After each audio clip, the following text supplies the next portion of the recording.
The instant I realized my career was finished came when Diana announced to our entire division that my team represented an expenditure the company couldn't justify during a transitional fiscal period. Less than 10 minutes into Monday's corporate-wide meeting, and I already sensed I was witnessing my professional execution being orchestrated in real time, just without the dignity of condolences or even a sympathy gift basket.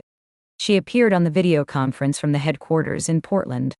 That perpetual expression of superiority fixed on her features like someone who mistook arrogance for executive presence. Her appearance was excessively polished for someone supposedly directing technical innovation, and her vocal delivery carried that human resources perfected sweetness they all acquire in management training. Programs. We manufactured compassion laced with underlying intimidation. She advanced to a presentation slide labeled Strategic Realignment Protocols for Forward-Thinking Divisions, and announced we'd be transitioning to mandatory in-person attendance beginning the following week. Zero advance notice, zero consultation, just that's our organizational culture moving forward. Personnel stared blankly. I blinked in disbelief because, for 3 consecutive quarters, my supply chain optimization artificial intelligence prototype had exceeded even our most optimistic revenue forecasts. And I accomplished the majority of that work from my home workspace wearing comfortable clothing and animal-themed footwear. But evidently performance metrics now carried less significance than physical presence in the building. Then arrived the truly devastating announcement. All research and development prototypes and preliminary conceptual projects, she declared, must be uploaded into the centralized internal database. Complete source code files, engineering documentation, development, timestamps. My department will be auditing all innovation origins for intellectual property filing consolidation effective this instant. That moment I reclined in my seat and felt my jaw muscles tighten, because that directive wasn't about teamwork. It represented theft. Sophisticated corporate documentation, sanitized theft. And if that assessment seems hyperbolic, you've never experienced a vice president transferring into your organization from a competing firm with a non-disclosure agreement loophole and a portable storage device filled with career ambitions. Where's neither am right away. Anyway, before continuing this narrative, brief interruption.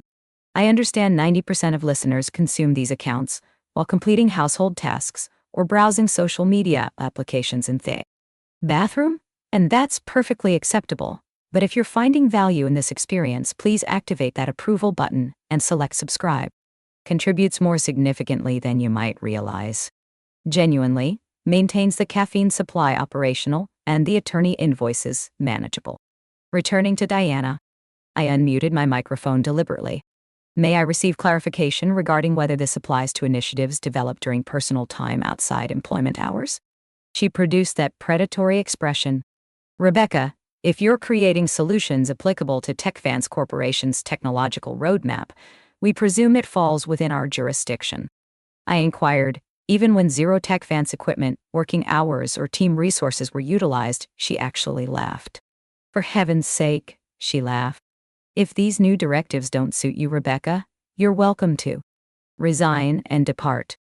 The video conference became silent. Even my junior engineer Cameron, who still utilizes 2-finger typing technique, froze mid-keystroke. And myself? I smiled genuinely. Appreciate the departure strategy recommendation. I closed my computer, disconnected my secondary display screen, inhaled a prolonged, deliberate breath that carried faint traces of professional betrayal and vanilla-flavored coffee additive. I departed that facility like I was heading toward a casual meal. Zero theatrical display, zero furniture striking, just a cardboard container in my grasp and an emotionally distant expression. Colleagues whispered observations. Monica, my protégée, pursued me toward the elevator. Rebecca, what's transpiring? Where are you headed? I regarded her, steady as reinforced concrete. Remain. Observe carefully. I refused to shed tears. I refused to vocalize anger.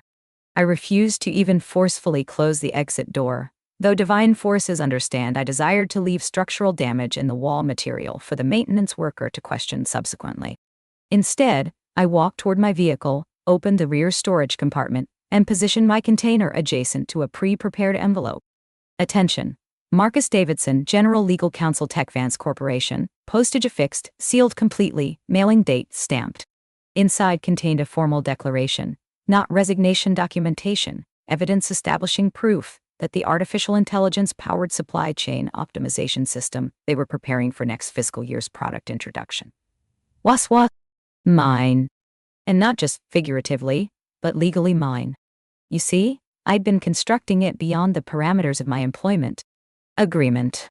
Evening hours, weekend periods, my personal computing hardware, my personal financial resources, with documentation witnesses, with digital evidence trails so meticulously preserved a child could trace them into litigation proceedings. They assumed I'd capitulate, that I'd disappear quietly like an obedient corporate employee with damaged pride and a partially completed professional networking platform update. But I don't experience emotional damage easily. I construct methodically. And when you attempt to appropriate what I've constructed, I don't engage in confrontation. I submit legal documentation. I didn't remove much property, just the items that were genuinely mine. A ceramic beverage container shaped like an aquatic bird. 2 documentation notebooks containing partially developed concepts and passive-aggressive illustrations of corporate terminology. The small wooden recognition plaque Monica had created last year, stating Master of Creative Solutions. I abandoned the computer monitor, abandoned the input device, even abandoned my orthopedic keyboard, the one I'd purchased independently because the company provided one produced sounds like a rhythmic dancing insect experiencing stimulant. Medication allowed Diana to retain everything. She'd require it for the catastrophe she was about to experience. 0 emotional displays, 0 farewell communication platform message, 0 melancholic workplace circulation, pretending we'd all maintain connections. Just myself discreetly placing that envelope into the outgoing correspondence receptacle on the human resources floor level. White standard distribution, sealed more securely than a religious figure at a motorcycle enthusiast gathering. The address label indicated to General Legal Counsel. That's all. It stated. But the contents inside? Well, that represented the ignition mechanism. Monica intercepted me near the front entrance doors, her facial expression pale and blinking like she was experiencing processing delays. Are you genuinely departing? I regarded her not without kindness, just with complete honesty. Remain here and observe carefully. She opened her mouth to present counter-arguments, closed it again, subsequently. I observed it in her visual expression, confusion processing, apprehension registering, perhaps minimal optimism. She wasn't intellectually deficient. She'd witnessed how rapidly circumstances had transformed since Diana infiltrated our organization. She'd observed the method credits were rewritten completely. Team supervisors reassigned systematically how the Friday meal budget suddenly became redirected into quarterly collaboration enhancement documentation. Monica possessed capability, but she still believed the organizational structure could be corrected from internal positions. I didn't believe that not any longer. The elevator mechanism opened. I entered inside. She remained behind, chewing her lower lip, like perhaps she was the individual being abandoned. The doors shut before I could articulate anything additional. Externally, the sunlight was overwhelming. The vehicle parking area smelled like scorched synthetic rubber and corporate deterioration. I opened my rear storage compartment, positioned the container adjacent to the backup envelope. Affirmative. I possessed another one already, postage stamped and addressed, because excessive caution is just accumulated experience with superior marketing and assumed position behind the steering mechanism. I didn't proceed toward my residence. I drove directly to Riverside Commons, a shared workspace facility positioned between a dental professional's office and a vaporizer retail establishment that appeared like it distributed regrets commercially. It wasn't sophisticated, but it possessed 2 elements I required: anonymity and a notarization professional named Gerald, who didn't ask investigative questions as long as the documentation was organized properly and the coffee was appropriately heated. Gerald greeted me with a head gesture acknowledgement, slid my notarization documents across the glass counter surface and stated, "Appears like someone's experiencing a significant day." I stated, "Let's establish it officially." 3 SIG. Nature authentication confirmations, 2 timestamp validation procedures, 1 universal serial bus, portable storage device, upload into the encrypted submission system we'd pre-established last month. Gerald deposited everything into a secured container like he was managing something radioactive.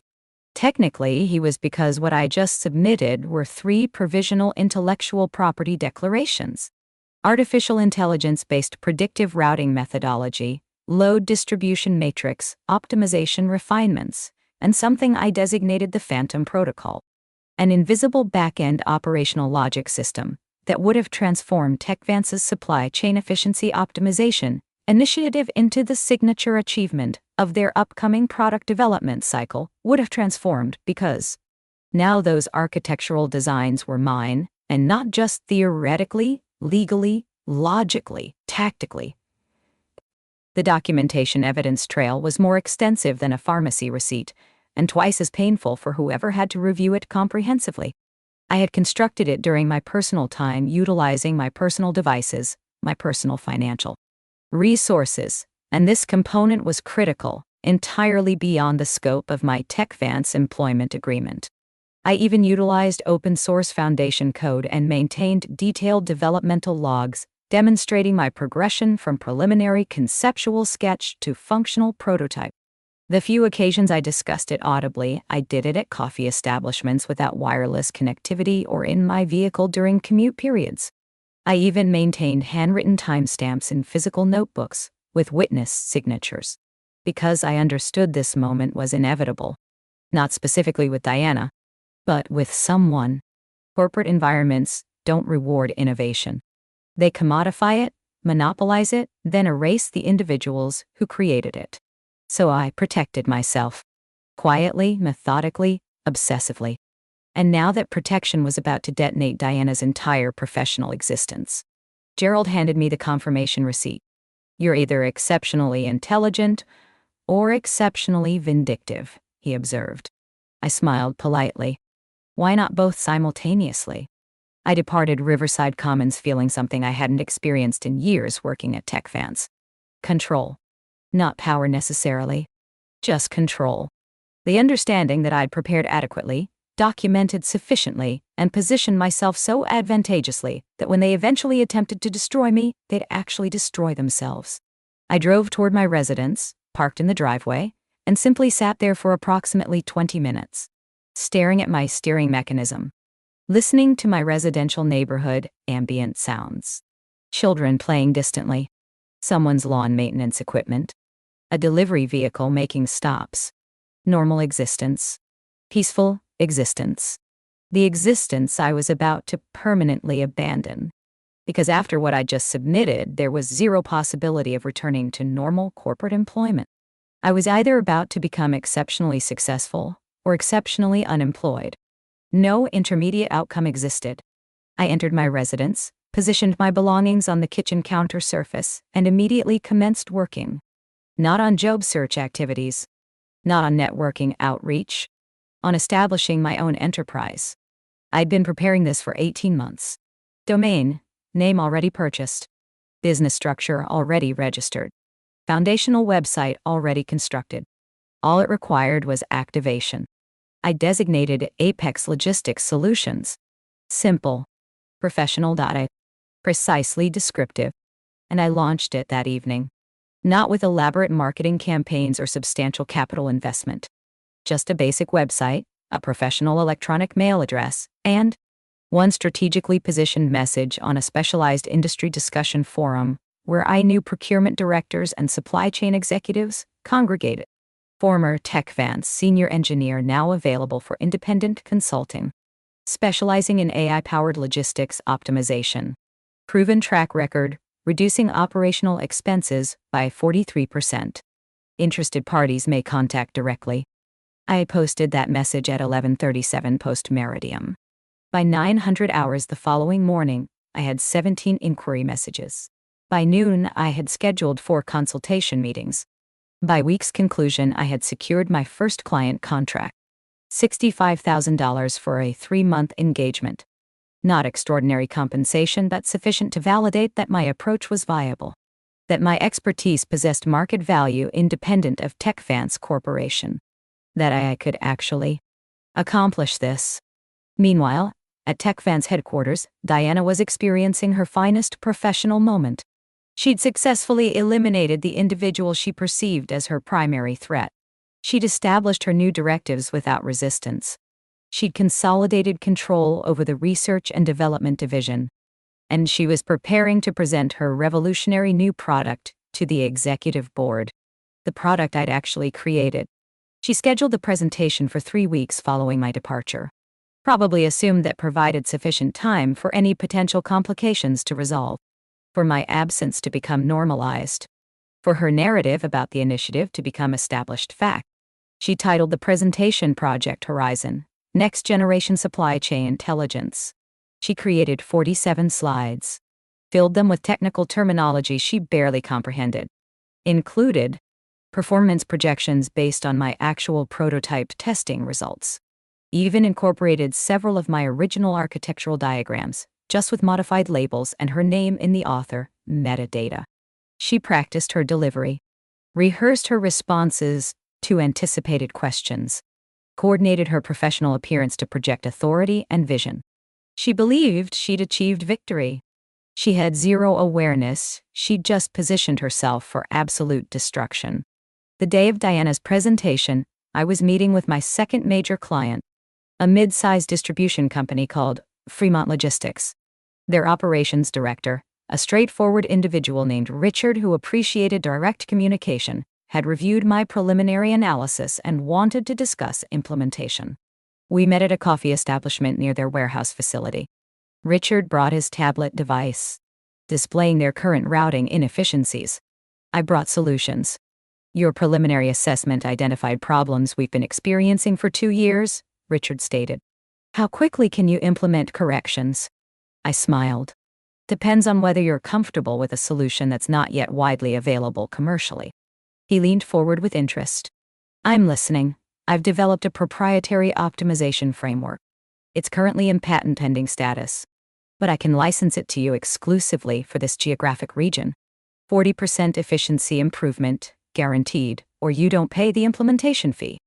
Richard studied me carefully. Why isn't this being offered by a major firm? It was, I responded honestly. They just don't realize they've lost access to it yet. He laughed. Actually laughed. I appreciate honesty. Let's proceed. We finalized the agreement that afternoon. $90,000, plus performance bonuses. My second major contract in 2 weeks. And while I was building my independent enterprise, Diana was walking into her executive presentation completely unaware that I'd already detonated the explosives beneath her professional foundation. She apparently delivered an impressive presentation. I heard this subsequently from Monica, who'd been required to attend as part of the technical support team. Diana spoke confidently about innovation leadership, strategic vision, competitive advantages. She presented my work as though she'd conceived every element personally. The executive board was reportedly impressed. They asked intelligent questions.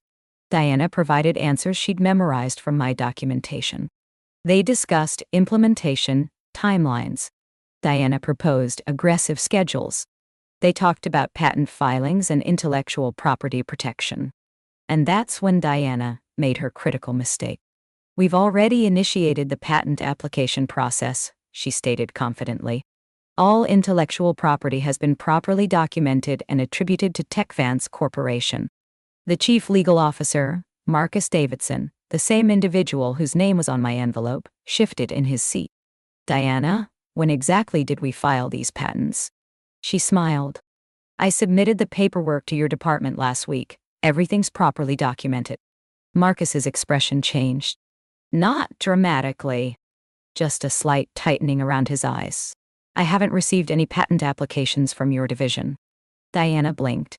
That's impossible. I personally delivered them to your office, when specifically. Monica told me later that. Room became uncomfortably silent. Diana fumbled with her presentation materials. I had had my assistant handle the delivery, last Thursday. Marcus opened his tablet device, scrolled briefly. We have no record of receiving anything from your division in the past 2 weeks. Diana's confidence began fracturing visibly. There must be a processing delay. I'll follow up with my assistant immediately. Please do, Marcus responded, his tone now carrying a different quality, because we did receive something interesting 3 weeks ago. A provisional patent filing for something called an AI-powered logistics optimization framework. Filed by a former employee, Rebecca Hammond. Does that name sound familiar? Monica said. Diana's facial color literally changed. Rebecca was on my team. That work was completed under TechVance's employment. Was it? Marcus asked, now fully engaged, because the documentation accompanying her filing suggests otherwise. Detailed development logs showing the work was completed entirely on personal time, using personal resources outside the scope of her employment contract. Time-stamped, witnessed, notarized. Quite thorough, actually. The chief executive officer intervened. Marcus, what exactly are you suggesting? I'm suggesting, Marcus stated carefully, that the core technology Diana just presented to this board may not actually belong to TechVance Corporation. And if we proceed with commercialization, we could be facing significant intellectual property litigation. The meeting apparently concluded shortly afterward. No decisions finalized. No approvals granted. Just a directive for Marcus to investigate thoroughly and report back. Diana returned to her office and immediately attempted to access my previous project files. All of them. Every document, every code repository, every piece of work I'd ever touched at TechVance. She discovered something interesting. I'd been meticulous about what I left behind. Everything that TechVance legitimately owned, work completed during employment hours, using company resources within my contractual scope, remained in their systems. Fully accessible. Properly documented. But everything else? Everything I'd built independently? Gone. Not deleted. Just never uploaded to their systems in the first place. Because I'd never been required to. My employment contract, which I'd reviewed with an attorney before signing years ago, had a very specific clause about intellectual property. Work product created during employment using company resources belonged to TechVance. But work created independently, on personal time, using personal resources, that belonged to the employee unless explicitly transferred. It was standard language. Most people never paid attention to it. I built my entire strategy around it. Diana spent 3 days desperately searching for evidence that my framework had been developed using TechVance resources. She interrogated Monica and Cameron. She reviewed server logs. She examined email archives.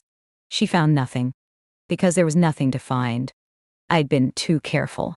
By Friday of that week, Marcus had completed his preliminary legal assessment. His conclusion was unambiguous. Rebecca Hammond owned the intellectual property. TechVance had no legitimate claim.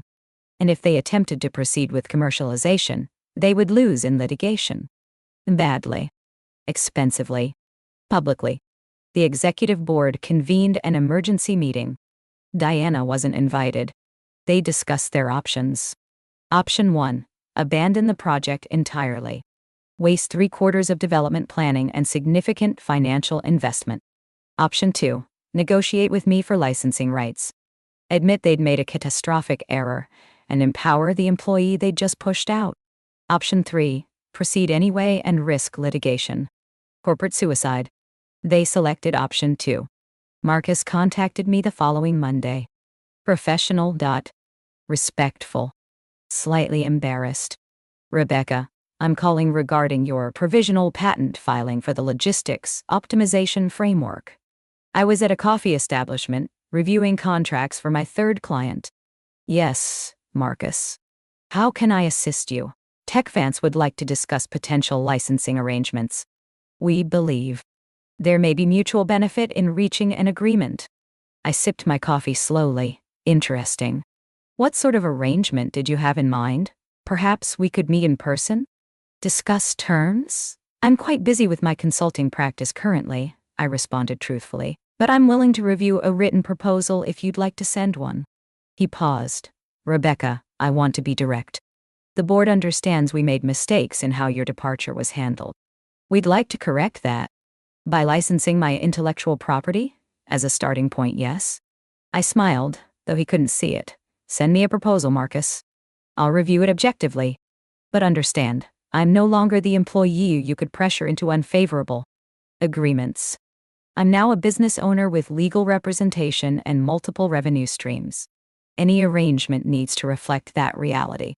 Understood, he replied quietly. I'll have something to you by end of week. The proposal arrived Thursday afternoon. Detailed. Professional.ie. Generous, relatively speaking.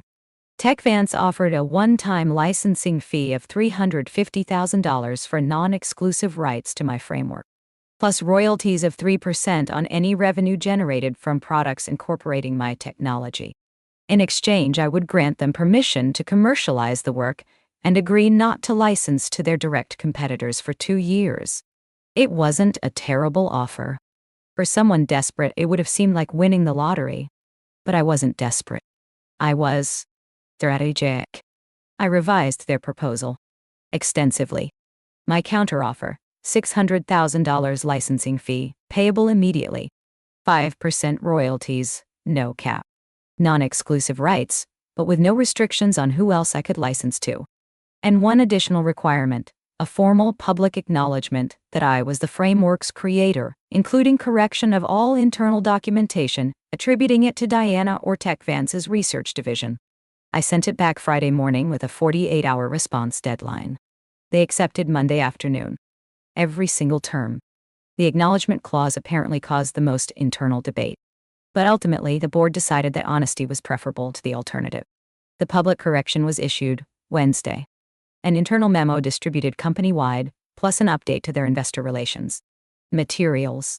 TechVance Corporation acknowledges that the core intellectual property in Project Horizon was created by former employee Rebecca Hammond. We appreciate her innovation and have secured licensing rights to continue development. We remain committed to proper attribution and ethical business practices.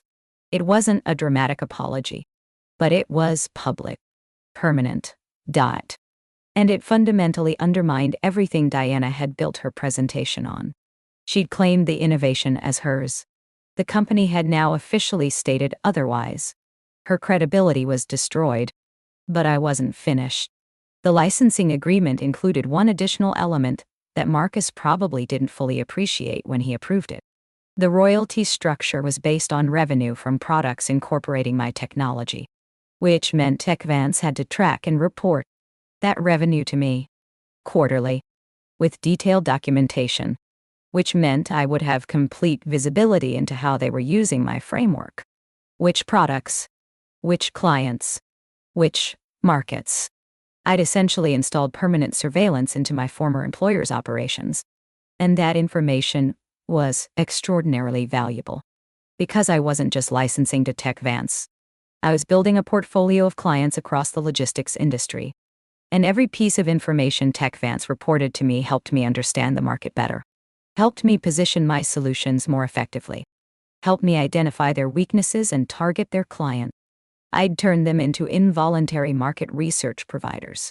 By month 3 after my departure, I had 8 active clients. By month 6, I had 15. By month 9, I was generating more annual revenue than I'd earned in salary at TechVance. And Diana? Diana lasted 6 weeks after the public acknowledgement was issued. Officially, she resigned to pursue other opportunities. Unofficially, the board made it clear her position was no longer tenable. She'd built her entire presentation on stolen work. She'd misrepresented intellectual property ownership to executives. She'd created legal liability for the company. There was no recovery from that. I heard through former colleagues that she struggled finding equivalent positions afterward. Apparently, when your signature achievement is publicly revealed as someone else's work, executive recruiters become substantially less interested in your leadership vision. Monica reached out to me about 4 months after my departure. Professional message. Carefully worded. Rebecca, I hope you're doing well. I've been watching your success from a distance. I wonder if you might have space on your team for someone who's learned a lot about documentation and intellectual property protection recently. I smiled reading it. Called her that afternoon. Monica, how quickly can you start? She laughed, relieved. Is 2 weeks' notice sufficient? Perfect. I need someone who understands how corporate environments actually function. Someone who can help me build systems that protect innovation instead of stealing it. She joined Apex Logistics Solutions 3 weeks later. Brought Cameron with her 6 months after that. We became the team that tech fans should have valued. The team that Diana should have protected instead of threatened. The team that understood innovation required both creation and protection. By year 2, Apex Logistics Solutions had 23 employees. We'd secured contracts with 47 clients across 11 states. We'd filed 14 additional patents, all properly documented, all strategically positioned. We'd become exactly what I'd envisioned that day. I walked out of Tech Vance carrying a cardboard box and a pre-stamped envelope. We'd become the company that understood intellectual property wasn't just legal protection. It was power. Meanwhile, Tech Vance continued paying me royalties. Every quarter. Growing amounts as they expanded their product offerings. Each payment a reminder that they'd underestimated the person they'd pushed out. Each check a small victory in a war they didn't even realize they'd lost. The technology. Journalism coverage started approximately 18 months after my departure. Not because I sought it, but because people noticed. They noticed a former corporate engineer who'd launched a successful independent firm. They noticed the patent filings. They noticed the client list growing exponentially. They noticed that Tech Vance, a company much larger than my operation, was paying royalties to their former employee. One article titled it, "How One Engineer Turned Corporate Betrayal into a Multi-million-dollar Business." Another called it, "The Patent Strategy That Protected Innovation and Punished Theft." The coverage was uniformly positive toward me. Less so toward Diana and Tech Vance. The narrative was too perfect. Too clear. Former employee wronged by arrogant executive uses, legal strategy, and superior preparation to not just survive, but dominate. It was a story people wanted to believe. Because it suggested the system could be beaten if you were smart enough, prepared enough, strategic enough. I did 3 podcast interviews. Spoke at 2 industry conferences. Each time I emphasized the same message: protect your work before someone tries to steal it. Document everything. Understand your employment contract. Know your rights. Don't trust that institutions will treat you fairly.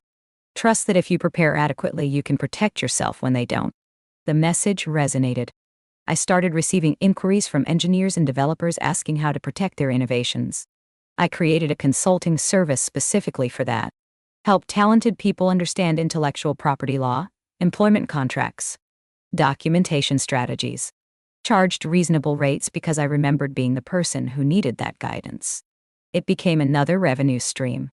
Another way my departure from Tech Vance multiplied into opportunities. By year 3, Apex Logistics Solutions was valued at $830 million. Not spectacular by Silicon Valley standards, but extraordinary for a company that started with one person, a cardboard box, and a prepaid envelope containing provisional patent documentation. I bought a house. Not extravagant. Just comfortable. With an office that actually had windows and didn't smell like corporate defeat and vanilla coffee creamer. I hired an assistant. Then, a second. Then a full administrative team.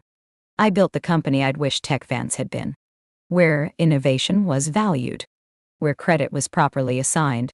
Where talented people were protected instead of exploited. I didn't do it for revenge. Not primarily. I did it because I understood something fundamental. When institutions betray you, you have 2 choices. Accept it and move forward, diminished. Or refuse to accept it and build something better. I chose the second option. And it turned out, that choice was worth substantially more than any salary Tech Vance ever paid me. Diana sent me a message once. Approximately 2 years after everything collapsed.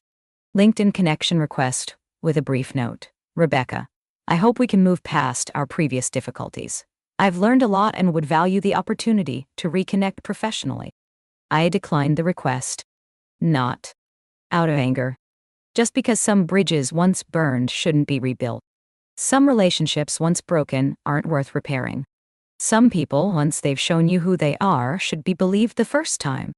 I don't think about her often anymore. Occasionally I'll see her name in passing. Usually attached to some mid-level position at a company I've never heard of. Living a professional life that's fine but unremarkable. The career trajectory of someone who built their reputation on stolen work and never recovered after being exposed. It doesn't bring me satisfaction exactly. just a quiet confirmation that actions have consequences. That corporate theft isn't actually a viable long-term strategy. That eventually, the truth has a way of emerging. My badge feels different now. Not because it's heavier or more prestigious, but because it represents something I built instead of something I was granted. Chief Executive Officer, Apex Logistics Solutions. Rebecca Hammond. The same person who was told to resign if she didn't like corporate policies. The same person who walked out carrying a box and a plan. The same person who understood that sometimes the best response to your welcome to leave is thank you. I will, and I'm taking everything that's actually mine. Sometimes I return to that moment in the video conference. Diana's face on the screen, delivering her ultimatum with complete confidence. The silence after she told me to resign. The choice I made to smile instead of fight.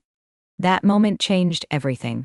Not because it was dramatic or heroic, but because it was prepared for. Because I'd spent years documenting, protecting, building systems that would allow me to walk away without becoming a victim. That's the real lesson. Not that revenge is satisfying, though it is. Not that justice eventually prevails, though sometimes it does. But that power in corporate environments comes from preparation. From understanding that institutions will prioritize themselves over individuals. From building protection before you need it. I protected my work years before Diana ever tried to steal it. Not because I knew she specifically would betray me, but because I understood someone eventually would. Corporate environments reward theft too often. Punish innovation too frequently. Value presentation over substance too consistently. If you're talented and you're not protecting yourself, you're just waiting to become someone's stepping stone. Don't wait. Document now. Understand your contracts now. Build your protections now. Because when the moment comes, and it will come, you won't have time to prepare. You'll only have time to execute the strategy you've already built.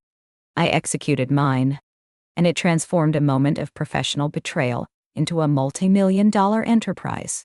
Not because I was lucky, because I was prepared. Diana thought she was eliminating competition when she told me to resign. She actually just freed me to become her worst nightmare. The competitor who understood the game better than she did. The former employee who turned corporate theft into personal victory. The person who proved that sometimes the best revenge isn't fighting back. It's building something so successful that your former employer has to pay you for the privilege of using what they tried to steal. My name is Rebecca Hammond. I was told to resign. So I did, right after filing the patents that ended my boss's career and launched mine. Thanks for watching, corporate survivors. Hit that subscribe button. Unless you're my former supervisor, then you're managing independently now.